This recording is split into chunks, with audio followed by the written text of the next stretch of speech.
It's Meatless Monday, and I'm going to make a fabulous roast cauliflower. Actually going to do roast cauliflower steaks, and I'm going to have this lovely veg with a chermoula sauce. Chermoula is kind of like a chimichurri, but it's an herby, verdant, green, punchy sauce. Tons of flavor, garlic, olive oil, lemon, spices. It's so good. I'm also going to top these cauli steaks with some pomegranate molasses and then also some butter, toasted pinolas, pine nuts.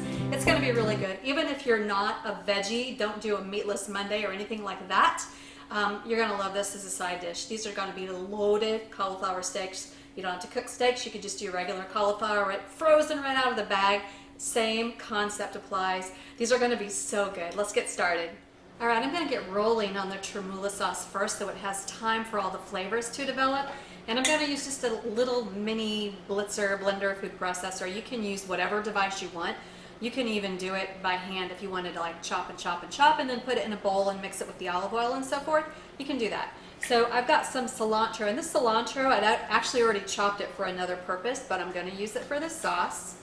And I also have some mint. And it's kind of like use what you have on hand. And I also have some parsley. So I'm going to stuff this in here. I'm not going to chop because my food processor, a little mini guy here, is going to do all that hard work for me. And then I'm going to start adding my spices. So I've got some smoked paprika, and I'm going to need about a half a teaspoon of that. I've got some turmeric, and this is powdered turmeric. And that's going to be just like a quarter teaspoon of that because turmeric's pretty darn strong.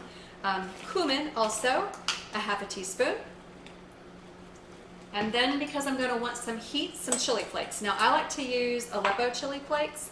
They're a little milder, they're smoky and florally at the same time as being a little bit spicy. So it's just an awesome, awesome flavor addition when you want a little bit of heat but not too much, but you want some additional flavor. About a quarter of a teaspoon, so I'm using my half teaspoon for everything, but about half of that half teaspoon, quarter teaspoon. And then I'm going to need some garlic and ginger. I'm going to actually, this ginger I use kind of right out of my freezer. I find it easiest to break and zest that way. You get a really nice consistency. It's kind of like a snowfall of ginger. But you see, all these flavors are going to be crazy good in this chermoula sauce. And then I'm going to do the same for 2 cloves of garlic. My little zester grater comes in super handy for stuff like this. And then lemon zest. I'm going to zest about half of my lemon here. I don't want to go overboard. And then I'm going to chop this lemon in half. And then just give it a good squeeze. Putting my hands here just to keep the seeds from going in. Don't want those in my sauce. And there seem to be a lot of elements to this sauce, but really it goes together so quickly. And use the herbs that you have on hand. It's going to be a beautiful sauce anyway, just because you're putting all that freshness into it. Super, super yummy. Then I need a pinch of salt. Well, salt to taste. I might add a little bit more at the end. And then I'm going to add a little bit of olive oil in. And I have some water standing by because I'm probably going to need it to loosen up the sauce. I want to make it pourable. And then we blend it all up together.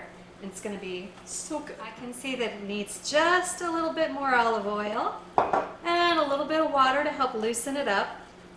And just because I'm kind of anticipating it's going to need a little bit more salt, I'm going to go ahead and add some here and blend it just a few more times. All right, that sauce looks really good and really flavorful.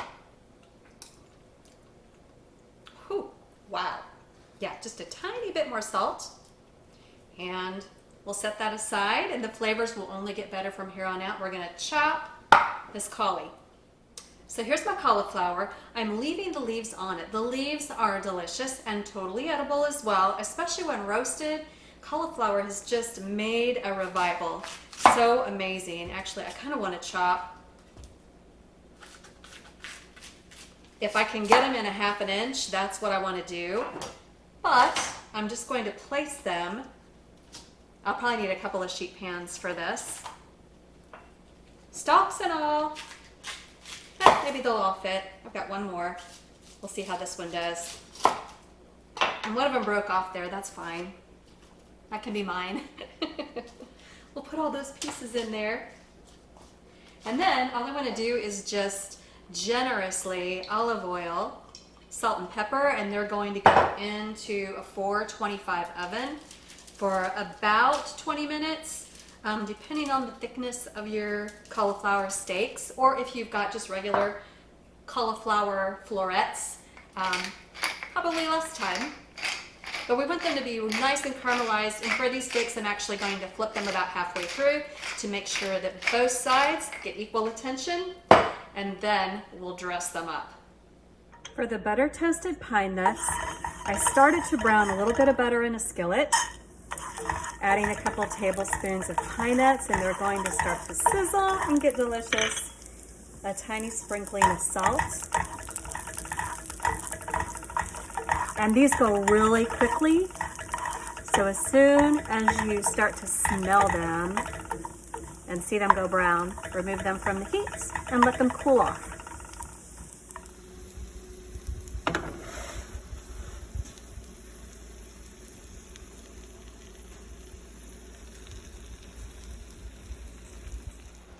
Look at these right out of the oven, and so gnarly. That's the word I want to use. They have all those great caramelized bits on them.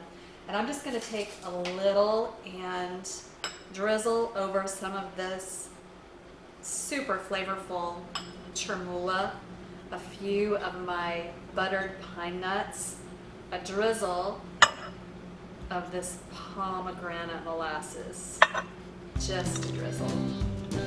And I thought maybe even a little goat cheese. Why not? Here somewhere. This is going to be a great bite. I'm trying to not take too big of one.